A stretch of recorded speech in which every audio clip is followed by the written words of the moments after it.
श्रोमणी अकाली दल एक पार्टी है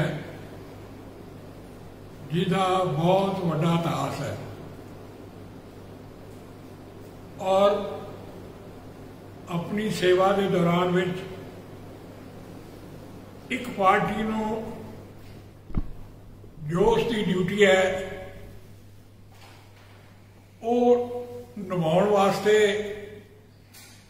भावें वो देश वास्ते होण, भावें वो पंजाब वास्ते होण, भावें सिखां वास्ते होण, सारे कदम चुके हैं। और इसका यह निशाना भी रहा है कम्यूनल हारमनी, अमन शांति।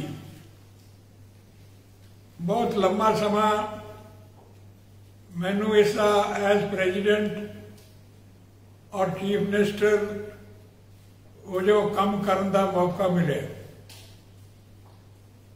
देश की सेवा लई इको एक पार्टी है हिंदुस्तान विच जिन्हें एमरजेंसी जो कांग्रेस ने लाई सी, जिसने सारा हिंदुस्तान एक जेल खाना बनाता सी, सारिया पार्टियां दे लीडर फड़ लए सन, गिरफ्तार कर लए सन।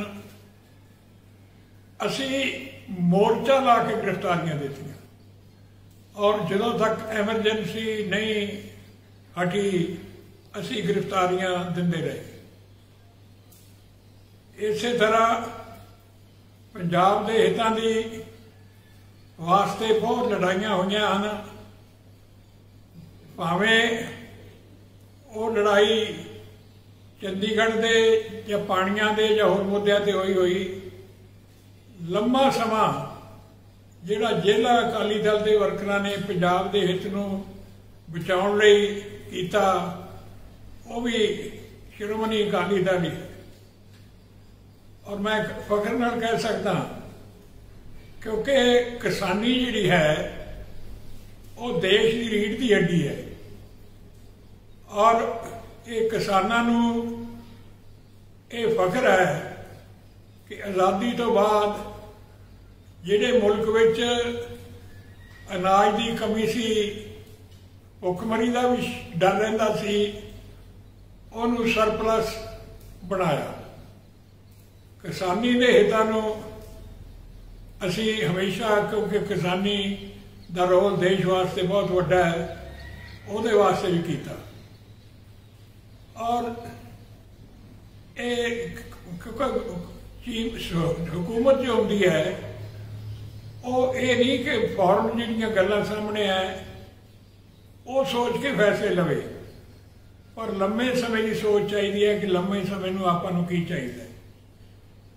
मैं फखर नाल कह सकदा कि जिहड़े असीं फोकल पॉइंट बनाए सन, हर 3-4 पिंडां बाद एक मंडी सी, जो मंडियां ना बनदियां, जिवें कि अज दूजे सूबे है नहीं, हरियाणा पंजाब च है, तो पंजाब का अनाज चक्या नहीं जाना सी इन्हां मंडियां तो।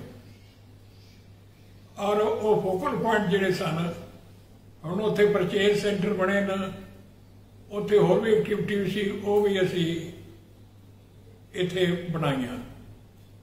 और सब तो वड्डी गल जिहड़ी कीती, जिहड़ी साडे वास्ते कि किसान दे जिहड़े खेती के खर्चे सन सब तो वध बिजली ते हुंदे सन। ट्यूबवैल जिहड़े लगे सन, इन्हां दा जो खर्चा सी कोई 6000 करोड़ रुपया बिजली बोर्ड तो उदों भी ज़्यादा हो गया होना, ये किसानां नूं देना पैंदा सी। पहली सरकार है हिंदुस्तान विच जिन्हें वो बिजली के बिल जिहड़े माफ किए, कल्ले बिजली के नहीं, नहरी पानी भी मुफ्त दिता। इत्थों तक कि मामला जिहड़ा है लिया जाता सी वो भी खत्म किया। मेरा कहने तो मतलब जिहड़ा कुछ सरकार किसानां तो लैंदी सी वो सारा कुछ बंद करता। होर भी दुकानदार वास्ते, इंडस्ट्री वास्ते इंडस्ट्री देखो सब तो वड्डी इंडस्ट्री इत्थे रिफाइनरी लियांदी। मैनूं बड़ा दुख है कि साडे मौजूदा जो चीफ मिनिस्टर हैं वो कहते सन कि एक चिट्टा हाथी है। अज वो 20,000 करोड़ की इन्वेस्टमेंट वो हुई है और जी सब तो वड्डी लोड़ सी पंजाब की बिजली की सी, जी हर शहरी नूं उसकी लोड़ है। बिजली असी इन्नी सरपलस करती कि जेड़े पंजाब विच कोई बिजली बंद हो जाती सी, कट लग जाते सन, वो खत्म कर दिते। इथों तक होर भी बड़ियां ड्यूटियां होंदियां सरकार दियां।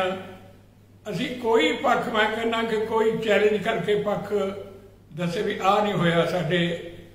इथों तक कि धार्मिक पक्ष भी एक बहुत वड्डा पक्ष है, भावें कोई धर्म होवे। ये भी यादगार जिन्नियां सन धार्मिक जां पंजाब की बहादरी नाल तलक रखने वालियां सन। जिवें पंजाब ने आज़ादी विच सब तो वड्डा हिस्सा पाया और वो जंगे आज़ादी की यादगार बनाई।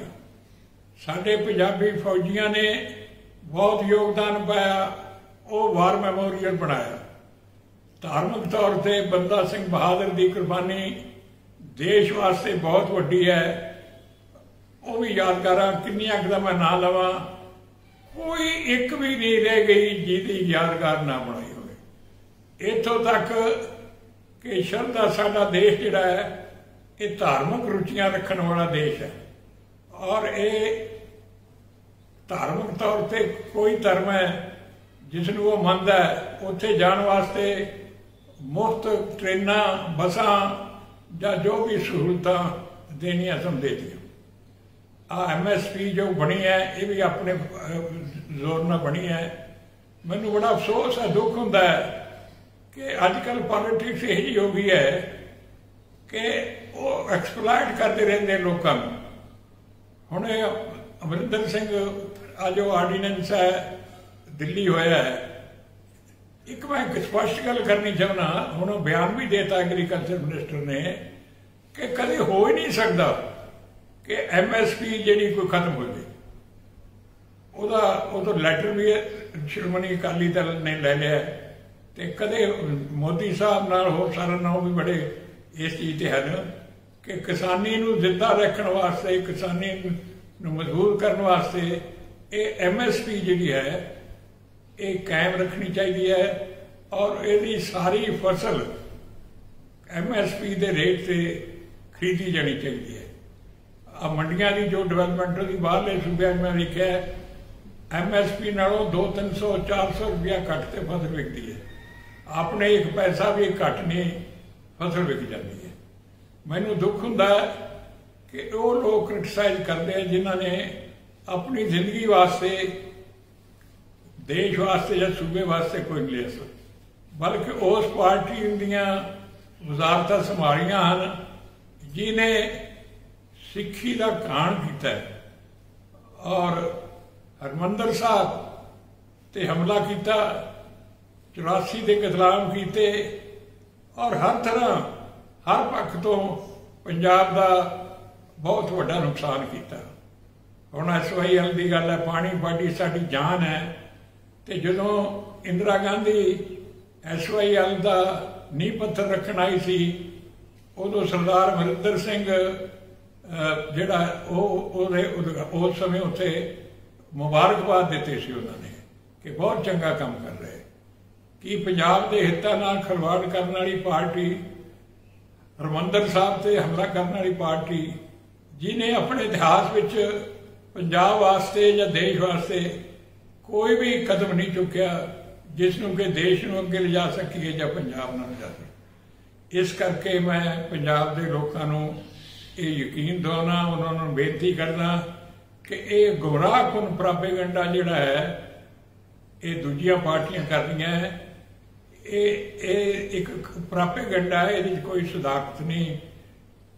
और जे कदे हितां वास्ते लड़ाई लड़नी है या लड़ी है तो श्रोमणी अकाली दल ही लड़ूगा तो यही लड़ता रहे। इस करके मेरी बेनती है कि पंजाब के हितों लई, देश के हितों लई श्रोमणी अकाली दल का साथ दिओ ताकि आप अपने सूबे को दुनिया का एक बेहतरीन सूबा बना सके। बहुत बहुत धन्यवाद। वाहिगुरू जी का खालसा, वाहिगुरू जी।